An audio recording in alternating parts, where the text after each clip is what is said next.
Welcome to the Pesky Report, a podcast for Red Sox fans.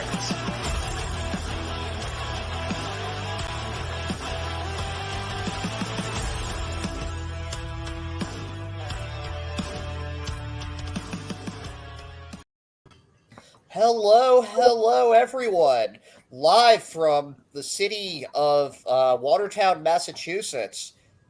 Wherever Hogdale is in Iowa. I'm actually not sure. Where in Iowa exactly are you? I'm in Clinton.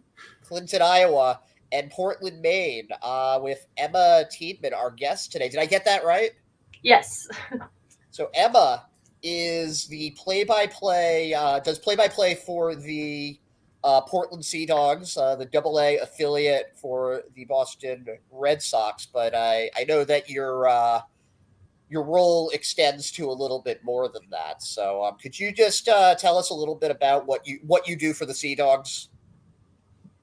Yeah, so my primary role is play-by-play broadcaster. I call every single game, whether it's at home at Hadlock Field or on the road. So I'm on the bus with the guys and on all of those trips. And then beyond that, I help with all the media relations. I assist some with the social media, talking with reporters and coordinating interviews for any guys that want to talk to our players. I do the game notes every day, the stat packs, the rosters. Kind of communicate with the clubhouses to make sure they have everything they need. And then I do all the roster moves, communicating with the Red Sox, with minor league and major league baseball. And then again, with both clubhouses and then both sets of broadcasters and distributing all of those new rosters and numbers and collecting all that information as it comes in. And then, cart pulls and everything else, all the other duties as assigned. It's a, busy, but really, really fun job to do. Yeah. Now, how did you get started on this? How I know that your grandfather was in the same industry. Would you say that had to do with how you ended up moving into the field? Oh, for sure. I wouldn't be here without him. I grew up, playing every sport under the sun. I grew up in Dallas, Texas. So during recess in elementary school, I was playing football with the boys. I hit my growth spurt very early in life. So I was a pretty good, person to throw into the end zone because I could reach over all the boys, even though they never threw me the ball. But I saw the strategy in that. I played every sport I could. I just loved being active, and I loved the different kind of strategies, whether you're playing basketball or softball or what have you. At that point in my life, I wanted to be a veterinarian. I loved animals.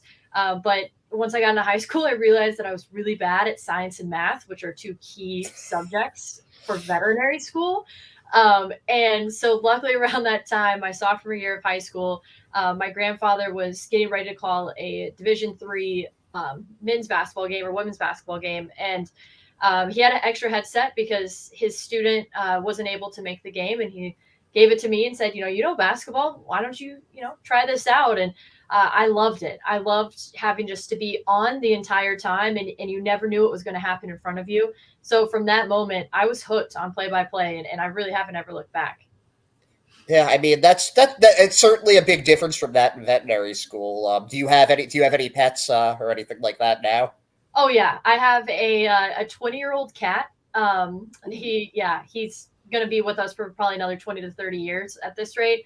And then I have a dog I adopted in college. And I still can name every dog breed and stuff. Like I still, have that connection, but now it's just play-by-play at nights and not going to work at a veterinary office.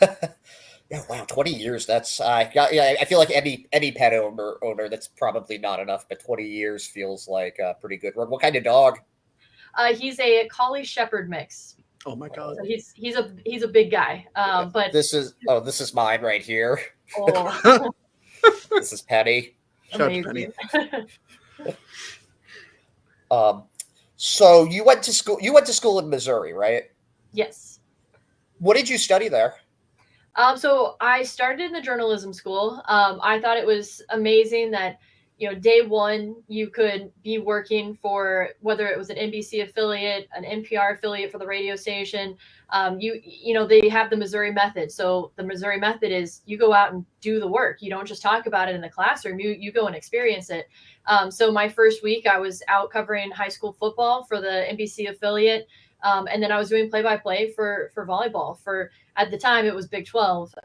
And I thought it was the coolest thing. And I was doing that while also being in the J school. And whenever it came to the end of my sophomore year, they put you onto your track. And so for the different tracks, it was producing or anchoring, reporting. And then, they have the news side and the sports side. And they didn't have play-by-play. And at that point, I had been working in the TV side of things and the radio side of things. And I really didn't like anchoring. I really didn't like reporting. I just loved play-by-play.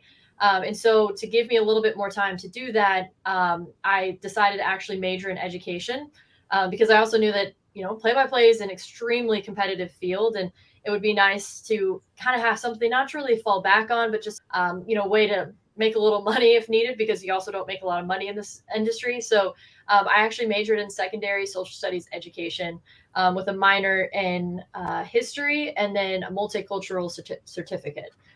So a little bit of everything, but the whole time I was doing play-by-play on the side. That's really interesting, and I mean, definitely smart to have that ace in the hole just in case, because as you said, it's a tough in anything in entertainment. I feel like sports, that sort of thing. It's just really hard. It's a struggle, no matter how you're doing it. And it's actually, I was looking at your career path, and it looked like you had some pretty interesting teams that you were kind of following. The one that stands out to me the most was the Alaska League. How the heck did you end up there? Yeah, so Alaska really changed my whole career path. At that point in college, I was going into my senior year, and at that point, I was thinking, okay, I would like to work for a network and do play-by-play all year, variety of sports. That seems really fun to me. And so when I looked at kind of all the sports that I had done play-by-play with, baseball was my weakest.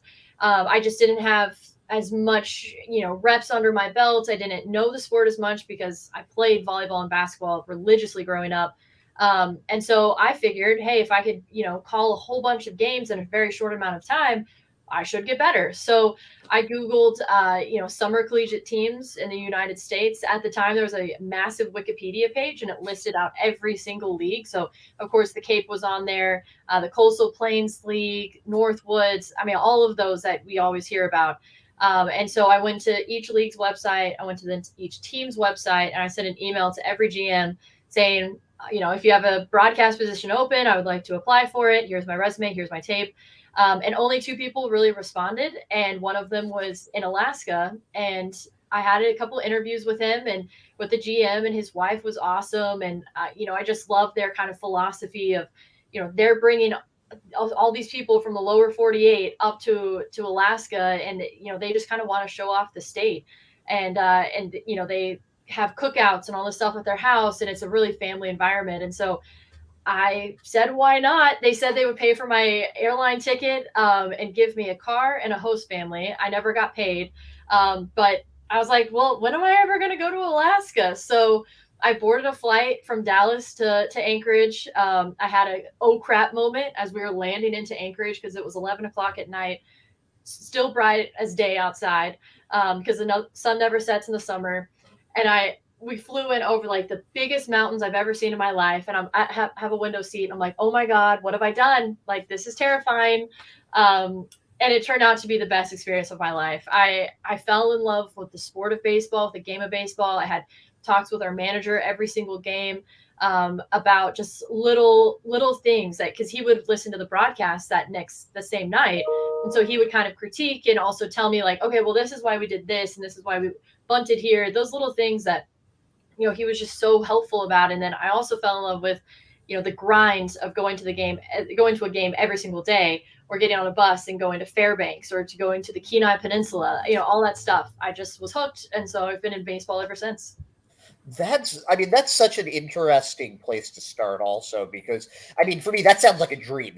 Like where the sun never sets. That sounds absolutely amazing. Are they doing like 11 p.m. games there because of that, or is it kind of still the normal like 7 o'clock start time? Yeah, so they do one midnight sun game a year. Unfortunately, our team wasn't chosen for it my season, but it's typically up in like Fairbanks where it's even further north, and yeah, they don't even use the stadium lights. And it starts at about 11 o'clock at night. It's crazy, and like 4th of July, we didn't have fireworks because what's the point? You can't see them. Exactly. Yeah. How old were you when you were doing this? Like, were you 21 yet? Yes, I was 21. Yep. So that's like kind of. I imagine that as being kind of like one of these almost like a coming of age story type movie where it's like, oh, I'm coming into Alaska to do broadcast for a year, and this is what happened this summer, and it's like you have, like you in your 40s doing the Wonder Years style narration over it. Would that be accurate? Yeah, it really would be. I mean, even looking back now, and it's in the whole grand scheme of life, it hasn't. It's not too far removed from where I am right now, and like even then, I'm like, man, I was just a kid, and it was really the perfect time, in my life to be able to be 21 and go out to the one bar that was in town and grab drinks and then also kind of learn to get into a routine with baseball, much like the players, like broadcasters have a similar kind of routine too. So it was a kind of trial by fire. And my play-by-play luckily got better. It was god awful. And so it was so bad. My mom was like, I don't know if she can do this. Like, this is not good. But credit to my grandfather. He was living in North Carolina the entire time. And, that's like a 4 or 5 hour time difference because Alaska has a different time zone. He would stay up, listen and watch every single game and critique me. And so I got better by the end of the season. Thank goodness. And it kind of has helped get me to where I am today. When you say like get better, like what would you say were like the big changes that you made? I figure that experience probably helps just doing it more, but were there any specific changes to your style that you really became clear to you when you were doing it every day? Oh, tons. I think the big one in Alaska, I think it was really just getting used to like calling the positions correctly. And it sounds like I was an idiot and I didn't know first base and second base, but like the little nuances, like you don't play catcher, you are catching tonight. Those little things, removing words from my vocabulary, the word get. That's my grandfather's biggest thing. You can use any verb to describe more accurately what is going on besides the word get. Like if you have a fly ball to the outfield, like, okay, fly ball to left field, left fielder comes in and gets it for the final out. Well, you could say that he jogs in to make the catch. He hustles in or any little things like that. I was more aware of the vocabulary that I was using. And then slowing down the big plays, especially if there were runners on base and you have runners at second and third, and then you have a drive to the gap. Focusing on the ball and what the outfield is doing, but also having to come back and tell the listeners, okay, well, one run has come. You go back to the ball and say, well, the second runner is now at third, or he's rounding third. What's the outfielder doing? Okay, he's throwing it in now. So it's those little things of not letting the big moments kind of get swept up, and also just knowing that if I do mess it up, I can always go back and recap what actually happened.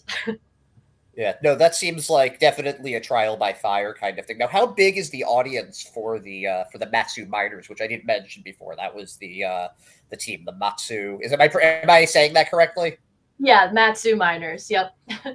Yeah, they're based in the Matanuska Valley, just outside of Anchorage. I never really knew the audience level, like the total. It was just a lot of families, watching on YouTube because that's where we would stream the videos. And then, whenever we would hit the road, it was a lot of the host families would watch too. And our GM and his wife also. So I don't know, maybe 50 people on a good night. Maybe I could probably go back and look if I really tried, but it wasn't a massive audience.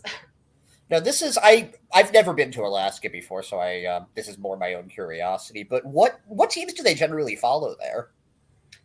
The Alaska Baseball League I think they had 6 in the league. And, at that time, they were probably the second best summer collegiate league in the country behind the Cape.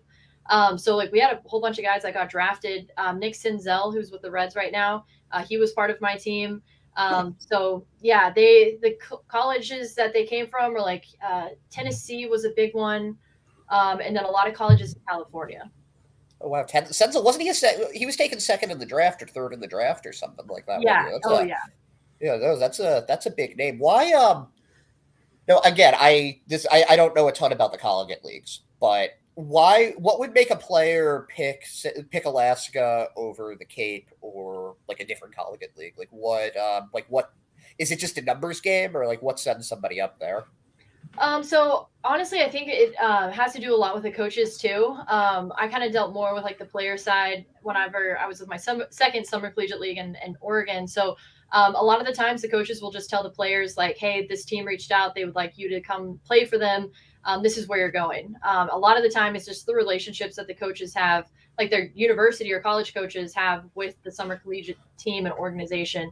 And then the Cape, I don't know how the Cape does it because they pull all of the top prospects and typically the top draft guys. But yeah, it was typically, the coaches would reach out. We would try and, grab some of the local guys, maybe, talk to somebody who we knew was probably coming home for the season coming home for the summer and talk to their summer coach, get the green light and talk to them and kind of sign them. So it's just kind of like it's both the college coach, the summer collegiate organization, and the player just all kind of working together to try and figure something out. Now, before we move on to some of the other teams that you've played with, I'm just you mentioned the manager and who was the manager and what was the most what did you learn most about baseball from him? Ooh, so our manager was Taylor, and I don't know, he was a catcher, and one day I tried to ask him about like the pitches because I tried, and I'm still trying to work on that.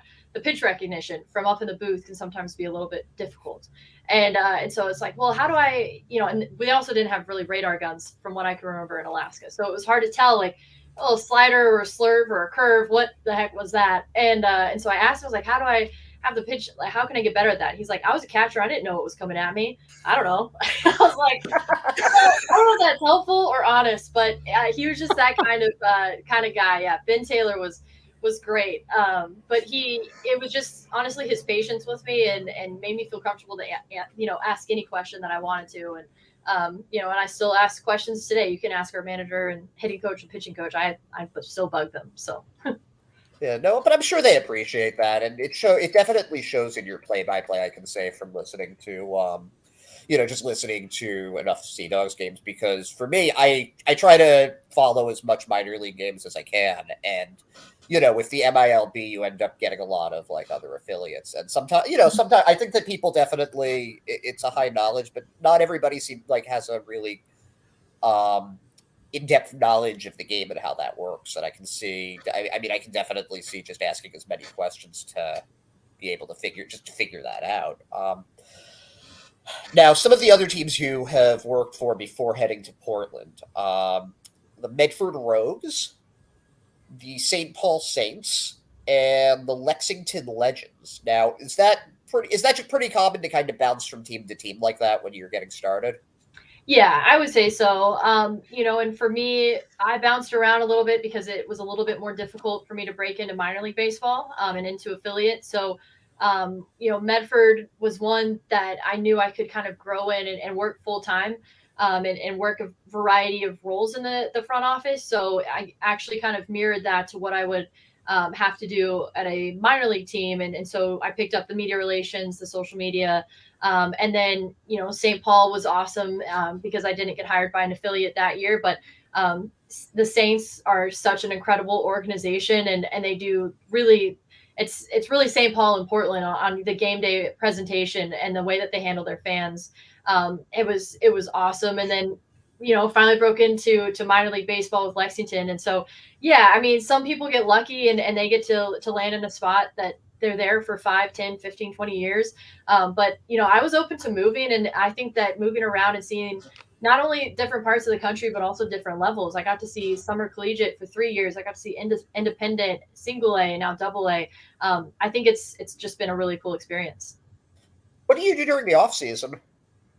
All sorts of stuff. In Portland, I am full time, so I work a 9 to 5 here at the ballpark. I hate going home at 5 o'clock. That the week after the season ends is like the worst week ever because you go home at 5 and you're like, well, dang, I would have liked to call a baseball game tonight. So I really hate the off season, but it's fun here in Portland. You know, we start planning immediately. We're actually already planning for next year. For the promotions, I knock out the media guy, which takes quite a while. I already have plans to destroy and rebuild up my game notes for next year. And then aside from the 9 to 5 with Portland, I do some freelancing around here at the University of New England. So some basketball, plan on doing some football this fall too. So, just trying to stay busy. Yeah, no, that's awesome. And I mean, you've got to have some name recognition in the area now. I'm sure that helps a lot when it comes to the freelancing. Oh yeah, for sure. It was really cool because people reached out to me while the season was wrapping up, asking if I wanted to call games and stuff. And I was like, wow, okay, yeah, sure, I'll do anything. That sounds awesome. So yeah, it's really cool to make the off season go by a little bit quicker. Now, coming from Texas and living in all of these other spots, I mean, Portland's definitely a little bit different. How has adjusting to that area been for you? It's been great. I mean, I came in 2020, and in a time that was difficult, but I think it showed the just fantastic organization that the Sea Dogs are. Because on my first day, we were all sent home to work from home, and I had a lot of friends in this industry that were furloughed pretty quickly. And there were other broadcasters and stuff. And I was pretty nervous that I was going to get furloughed too. And, say, hey, well, sorry you came up here, but you have to go back to Kentucky. But the Sea Dogs, president and owners, decided that they were going to keep us on all full time. And even paid our game day workers as well, because, that was income that we were all expecting. So, I was very happy to be in a part of an organization that did that, because it was phenomenal to take care of their employees like that. And then, slowly I got to know the city of Portland as everything started to open up, because Maine closed down pretty quickly. It was closed for a while, but I think it made me appreciate the state a little bit more. I got to see the old port empty, and go into all the shops that are typically, full of tourists, and got to talk to a lot of the locals because there weren't any tourists around. So I love Portland. I cannot say it enough of how much I love the city. I love Maine. I've even come to enjoy the winter because I learned how to snowboard last year. So, it's such a fun place. I mean, who can say you go to the beach during the season or during the summer, and then the off season you get to go and snowboard and ski and stuff. So it's pretty cool. If you were recommending one restaurant for somebody visiting Portland to go to, what's it going to be? Ooh, that one's tough, because if it's okay, so I would say Via Vecchia, because I feel like a kindred spirit with that restaurant, because it also opened in April of 2020, and I got to go there like the first month it was open, and now it's booming. Like, you have to have a reservation to get in there, but it's awesome. The food is divine. They change up the menus. They've got the seafood. They've got the cocktails. The restaurant is beautiful, right there on the old port across the street from the water. It's awesome. Yeah, definitely the seafood in this part of the country definitely beats the Midwest. Definitely beats Texas. Yeah. No offense, Hogdale, there with your Iowa seafood. There's literally none taken. The seafood here is completely terrible, unless it's like the locally caught like bass or like walleye. Like, we're importing the shrimp. It's terrible. Like, it's not an insult whatsoever. No, so let me ask you. Oh, sorry. Yeah, I was going to say, I first heard you last year because I was listening to a Red Sox game while I was working at Casey's. You were on did a mid-inning interview with Castig, and I believe Sean McDonough was there as well. It was one of the few games he calls. And it's funny because I went back today and I listened to it, like, hear you talk about, oh, yeah, Josh Winkowski's, having a really solid year for us, and Brian Bayo's looked really good. So, like, how's it, like, feel to see these guys like you called games for, like, come up to the major league level and make an impact? Oh, it's the coolest feeling ever. And even at that game last year, so that was my first game at Fenway, which I don't know if I can ever go back, because nothing's ever going to be, topping that, going on the radio with Joe Castiglione. I think I've already just reached my peak. But, it's so cool to see, because at that game, Carlos Hernandez was pitching for the Kansas City Royals, and he was one of my former players in Lexington. And that was the first time I got to see a former player pitch in person. And it's so funny because like even now I'm looking out, our pitchers are warming up right now in the field. And, you know, we've got a sellout crowd here at Hadlock Field is 7,368 fans. And it's awesome. But then you go see them play at Fenway, and there are tens of thousands of people there. I mean, it's so cool to think like, you know, at the end of the day, it's just baseball. It's just a baseball field. And here's this one guy that I got to interact with in Portland, Maine, and now he's pitching at the highest level or he's batting at the highest level. It's just the coolest feeling because, you know, in minor league baseball, you get to know them a little bit more, I think, and you get to see, you know, the peaks and the valleys and the slumps and, you know, this guy just walked 5 batters in his last outing and, you know, all those things. And you get to see them rise up again and, you know, and then succeed, go up to AAA. And when they reach the majors, it's just the coolest thing because it's, you know, they've achieved a dream and that's why we're all doing this. Yeah, it's really the way that you are articulated that is so perfect. I love minor league baseball, and I think more so when the major league team is doing badly. But I also think there's a reason for that, though. That isn't just like, oh well, I hate seeing losing. It's minor league baseball. I don't think is as built around winning and losing. It's about player development. It's about having fun, and it's about seeing these people just go after their dreams, go after their goals. And it's really, it really, to me at least, when a guy goes from AA to AAA or gets that call up from AAA to the majors, it's the most amazing thing. It really is, because it's like you are seeing someone's dream come true in real time. And it's pretty amazing. Yeah. Yeah, absolutely. And it was my dream to be on a major league broadcast. And so I got that at Fenway too, you know, but it's awesome to see, you know, Winkowski, you know, doing so much better, and Bayo before going on the IL, you know, doing a lot better and stuff. And yeah, it's awesome. So before we go into a little more Sea Dogs chat, I do want to know how you got the job with the Sea Dogs, because I read that you got it over 140, 150 other candidates. And was it like a reality show? Like who picked the new Sea Dogs play-by-play person? Like how did that process go where they had such an exact number? Yeah. So, I mean, and it goes back to what I was talking about earlier, how this is such a competitive industry. So it was for every job, basically, there's between 100 and 150 people and applying for it. And especially with the job like here in Portland with the Sea Dogs, everyone wants this job. So my friend texted me late at night one night and he said, you know, oh, are you going for Portland? And I said, no one goes for Portland because Portland's never open. And I checked online and they had posted a job because obviously Mike Antonellis with a very well-deserved move up to AAA. And so I talked to my boyfriend, but now fiance at the time. And I was like, I don't know, Portland, Maine, like, I don't know if I'm ready for that. And it's a Red Sox affiliate. I don't know if they'll like me. Because that was half the terror of me broadcasting for the Sea Dogs was Red Sox fans.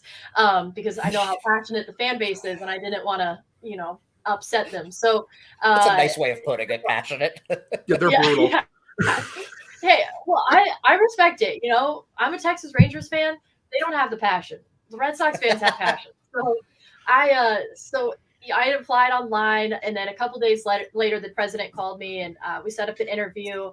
And I had, I think, 2 or 3 interviews over the phone because this was pre-Zoom because there was no pandemic yet. So everything was over the phone. And at the time, I was still working in Lexington and calling women's basketball for Morehead State University. So I was on the road, you know, taking these interviews, talking with the trainer with Morehead, being excited about, oh, I think it went well and stuff. And so then they actually flew me up to Portland in February of 2020. And I had one last interview with our president, with our vice president of communications. And then I also talked to Mike. And Mike took me up here to the press box and he showed me the equipment. And then we had a really frank talk about what this position is with Portland, because, you know, Antonellis and I, our jobs are just so much different sometimes than the rest of the front office. And so we had a really open and honest discussion about, you know, his experiences here and stuff, and which were all great. And it made me want to work here even more. And so then went back downstairs and, you know, I was offered the job because they had all talked about me while I was upstairs. And I accepted actually the next day. But yeah, I guess behind the scenes, they sent our tapes out to the entire front office, as well as the resumes for like the top 5 or 10 candidates. The front office staff ranked all the tapes. They sent it to obviously our owners as well. And then to season ticket holders, because we have so many and they all listen. So they wanted them to be involved also. So it was not exactly a reality show, but it involved a lot of different people weighing in on who should be the next voice of the Sea Dogs, which I respect. I love the fact that they took so much pride and time into, hiring for this position. Yeah, but how cool is that also that out of 150 people, you were the one that got picked? I mean, how do you react when you find that out? And then how do you celebrate?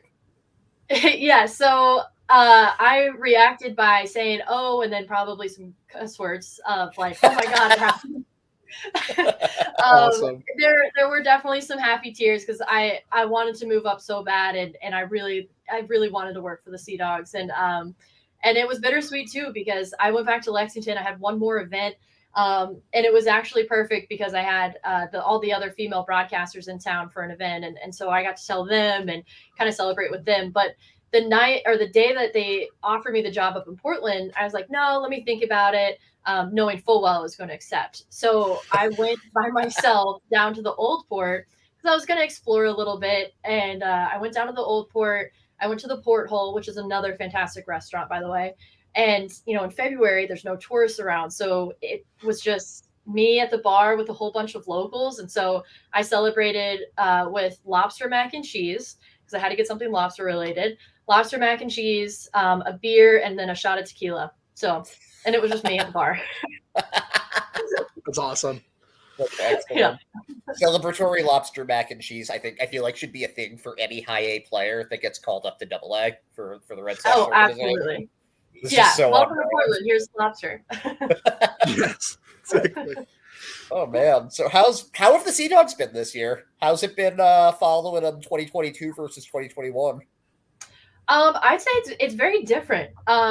This season we started off hot with our pitching rotation. I mean, my goodness, they've now all officially moved up to AAA.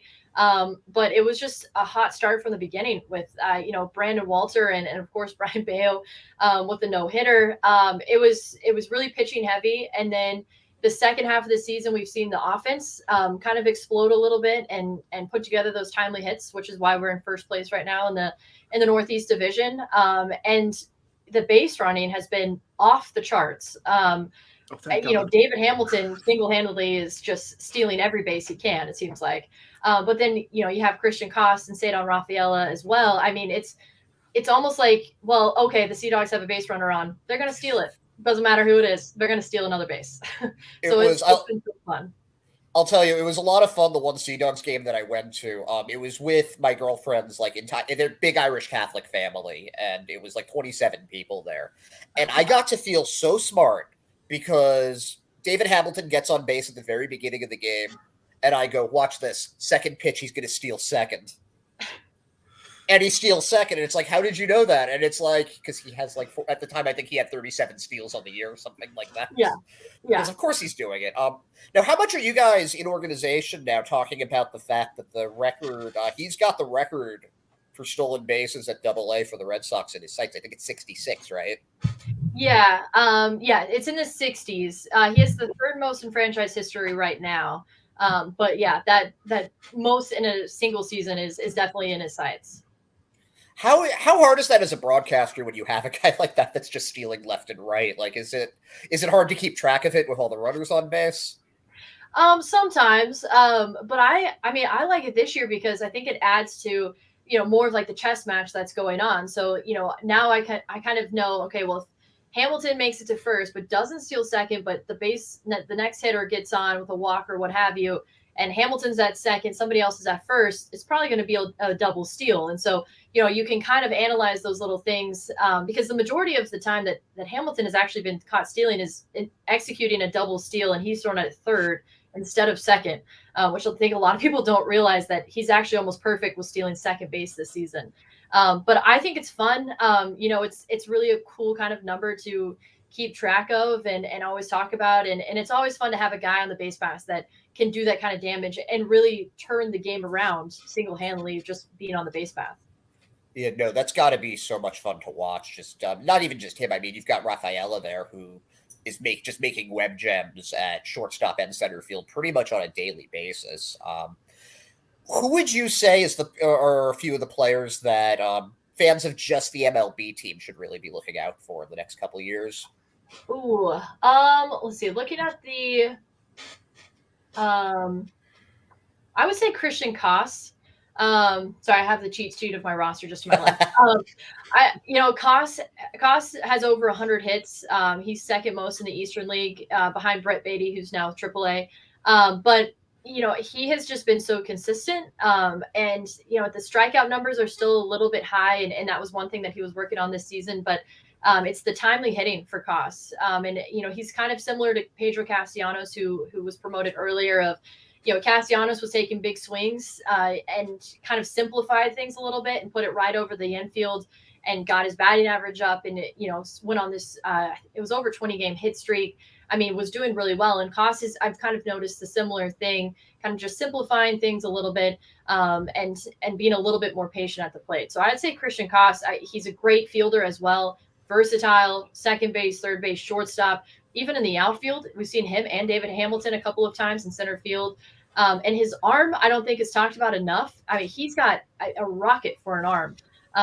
So I would say Christian Coss. He's an interesting player, a trade acquisition by the Red Sox, but he's been a really fun guy to watch this year. Yeah, there were definitely five tools with him, and these days 5-tool players are pretty tough to come by. The versatility is valuable there. And I mean, some Red Sox fans have probably, I don't know if they remember this or not, but he had that 2 home run game during spring training this year. And one of those was a walk-off home run. I remember that was one of the first games we got to hear Kevin Youkilis make his broadcast debut. So that's a good name. Question with Castellanos, actually, because I remember his April was one of the, he looked like he was on his way out with how things were going in April, and then something in May clicked, and by the time he got called up, I think his batting average was above 300. Do you know what happened between April and May there? No, but I know he just kept everything consistent. He didn't change or worry too much about it, because he was great for us last season. Maybe a shortened spring training might have had something to do with that. And kind of everything up in the air. But no, he was great. He just went out, took BP, had a good chat with him at the cage one time because he didn't want to look at video. He didn't want to look at the technology. He just wanted to swing his bat. And that was, in Reading. So he was really picking up steam around there too. And, I think he's definitely an asset at the plate, but, he was at first base up until Tristan Casas was drafted and kind of put in the same level with Castellanos. So he's been playing a little bit more outfield too, but he's a really solid, just overall hitter. Yeah, very, very aggressive approach. I think it's something that I've noticed with a lot of the guys that are doing well in AAA this year. Like Ronaldo Hernandez also has that very aggressive approach where not a ton of walks, but when he hits the ball, boy, you better watch out. Yeah, we have Izzy Wilson here. That's pretty similar. He hit 459 feet the other night. Oh man, he had one of the best walk-off hits I've seen. I remember he was I think he was a double away from the cycle, and then he hit his second home. It was a grand walk-off grand slam instead of hitting from the cycle. Yeah. I feel like you take that trade. Yeah, for sure. Now, what is it different a broadcast for you when a player is rehabbing there? Like I know Kike Hernandez and Tyler Danish are in Double-A today. I think Michael Waka was there yesterday. Chris Sale was there earlier in the season. Does that change how you prepare for a game? A little bit, just because I have more access to information on them. We have our side of the back end of the stats portal, which is great for minor league baseball. It's a lot of information, and it's a lot easier to use than when I first started in minor league baseball. They've revamped it. And it's great. But if you're looking at major league players, I mean, you have so much more information to use. You also have Baseball Savant at your fingertips. So with the pitchers, I can, look at the average velocities. Chris Sale, you mentioned, I was able to see, his exit velocities have actually decreased for batted balls the last couple of years. And you can go into those little more detailed little data points than you can with some of our guys, which, we have some access to information. We have TrackMan and stuff, but we don't have it laid out like a Baseball Savant page where I can see, well, Michael Wacha last night, he uses his curveball. I think it was 7% of the time this year at the major league level, but he was using it last night typically for the first pitch of the at-bat for a strike and the last pitch for a strikeout of the at-bat. So, talking about that, well, he's using the curveball more tonight. He only uses it 7% of the time at the big league level, and looking at the fastball and the spin rates and all that kind of stuff. So it's really, you just have so much more information at your fingertips to talk about, which I think is awesome. But I also, still want to tell their stories and let, if people know who they are, if maybe they're, because we have the Giants affiliate in town, maybe Giants fans are listening in and they don't really know that much about Chris Sale. They don't know that much about, Kike Hernandez or something. So trying and balancing the numbers and the stories too. Yeah, there's definitely a human aspect that gets lost in the numbers. And I think that that's true not just for broadcasting, but, within how sabermetrics are used to build rosters and that sort of thing. Wow, it really definitely sounds like you've come a long way from from not knowing like what a curveball looks like versus a slider and all that from your Alaska days. Yeah, definitely. No, where do you think you're going to be in Portland for a while, or do you kind of see? Do you have like other things that you'd like to explore? Like what are your career goals with that right now? I mean, right now my goal has been the same the last few years, is to be a major league broadcast voice, radio preferably, not TV. I would love to stay on radio for the rest of my career. So I love Portland so much, and I love the Sea Dogs, and I love the passionate Red Sox fan base, that I plan on sticking around in Portland for really a long time. Honestly, I love it here. I love coming to work every day, and I love living in Maine. So no plans right now to leave. They're gonna have to probably kick me out of the booth eventually, but I'm sticking around. It's really cool. Like someone like you is just a big fan of like just the radio side of broadcasting, especially for baseball, because it really is a special type of artistry, and the way you're able to paint a picture with your voice. I mean, especially like listen to some of the greats like Vin Scully, who we recently lost. Like listen to just some of like the tales he could spin. It's just beautiful, like a great artistry, and I'm glad that it keeps getting appreciated. Oh yeah.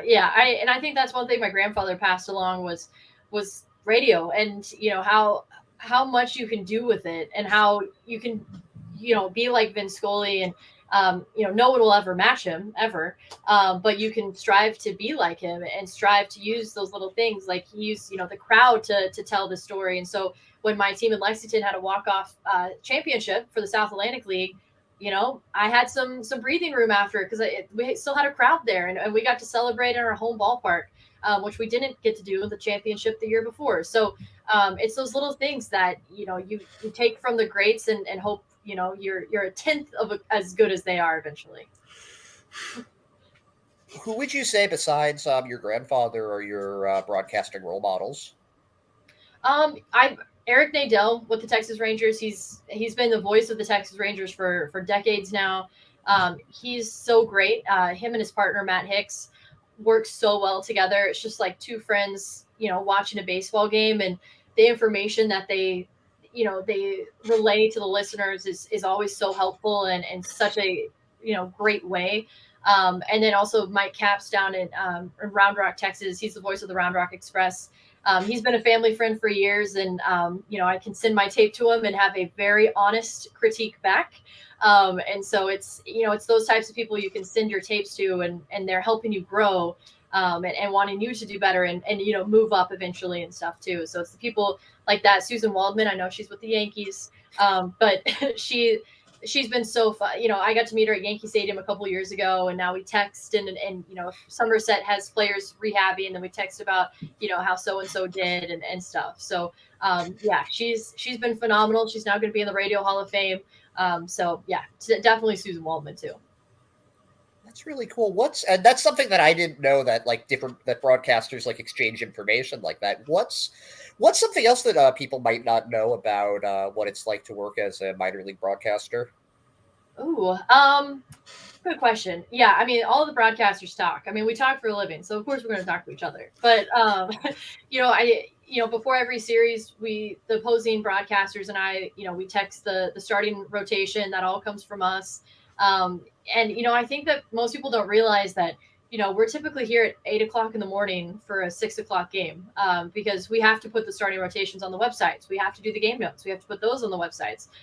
We have to collect the starting lineups. And if we have roster moves, we are the ones that send all that stuff in to minor league baseball. So whenever you kind of see on the player pages that the status has been changed, we sent that email, and so I think a lot of people just think, well, you just show up, you open your scorebook and that's it. But, at the minor league level, we wear so many hats that, I think a lot of people don't realize, we're the ones running to the clubhouses. Like yesterday, the Giants made a move 40 minutes before first pitch, and it was me running down to the clubhouses with the new rosters. Then we made a move too 40 minutes before first pitch, and so I was going back. Yeah. So, and I'm scrambling at my computer trying to insert, Sterling Sharp's, information and everything like that. So, it's a lot of work that I think that people just like, oh, well, she just showed up an hour ago. Why does she sound tired? Like, oh, it's been a day. I've literally been sprinting back and forth for this. Yeah. Has there been less fence painting this year compared to like last year or the year before that in the pandemic year?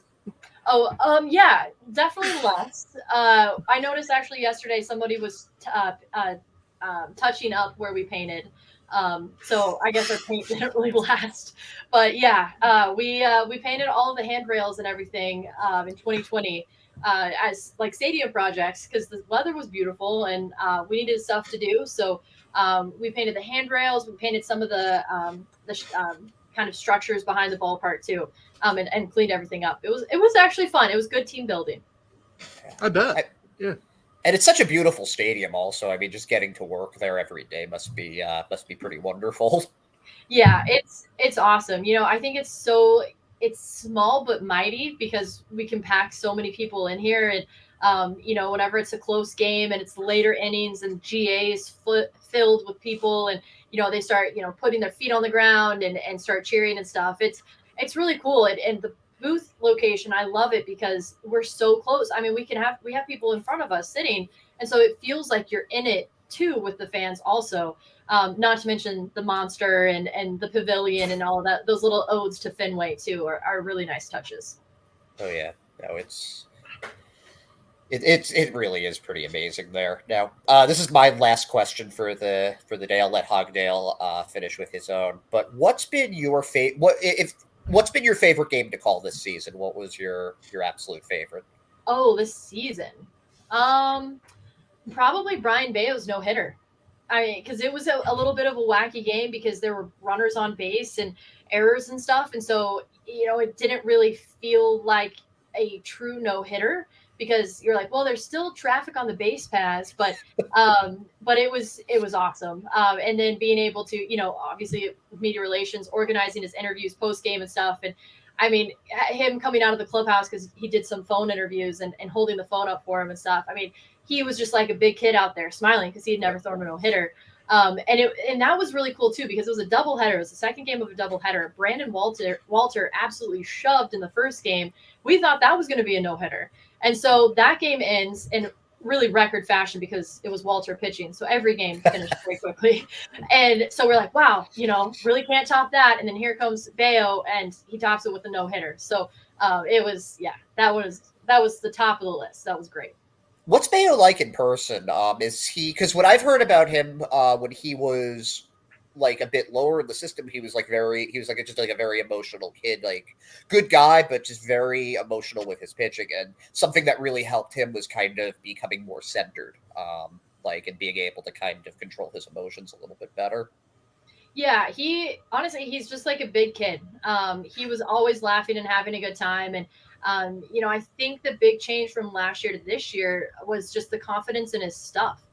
Just knowing that, well, yeah, his fastball can touch 98, 99, but it's also filthy and can move a lot. And it's so electric. And I think it was him being able to have confidence in himself to throw it over the plate and attack the strike zone and seeing, oh, I'm getting a lot of swings and misses. Here, let me go with the changeup. Well, that's disgusting too. Let me go with the and I think it was the confidence, and I think it radiated for him off the field too. He was just having a good time because he was doing so well. So I think that was the biggest thing that I saw in the changes from last year to this year was just the confidence in his stuff and realizing that, yeah, he was a really good pitcher.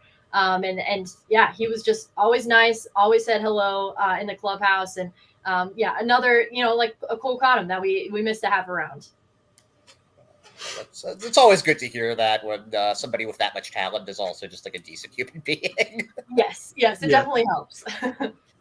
You got any more questions, Hogdale? I mean, really just a general observation.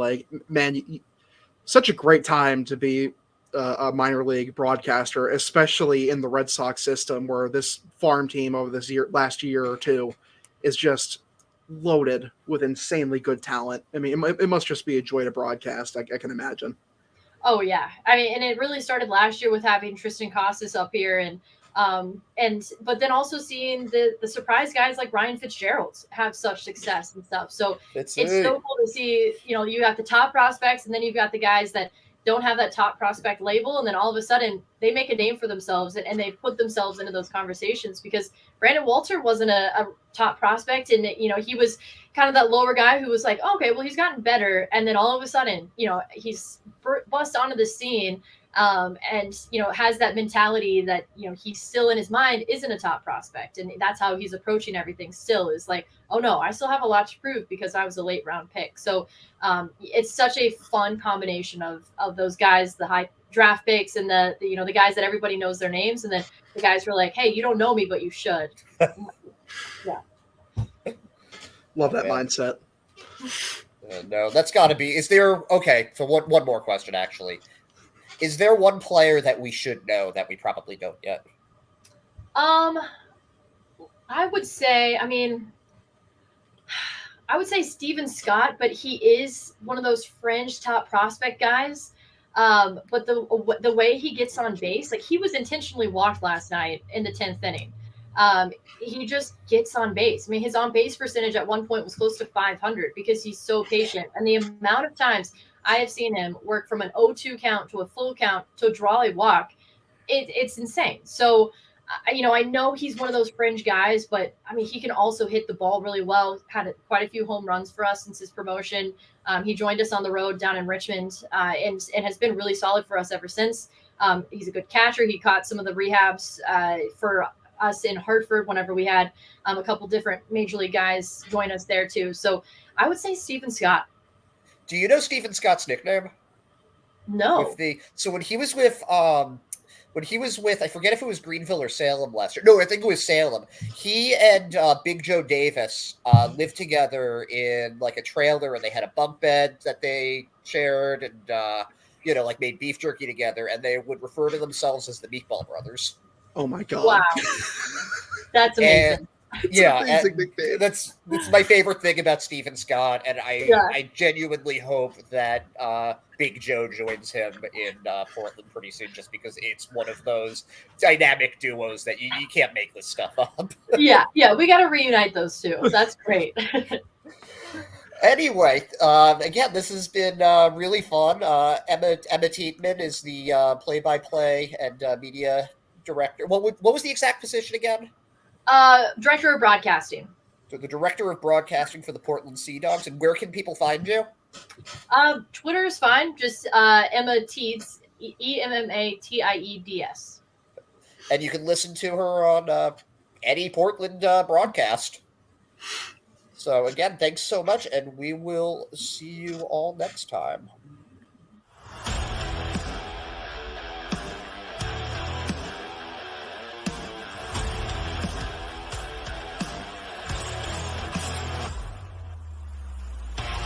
Welcome to the Pesky Report, a podcast for Red Sox fans.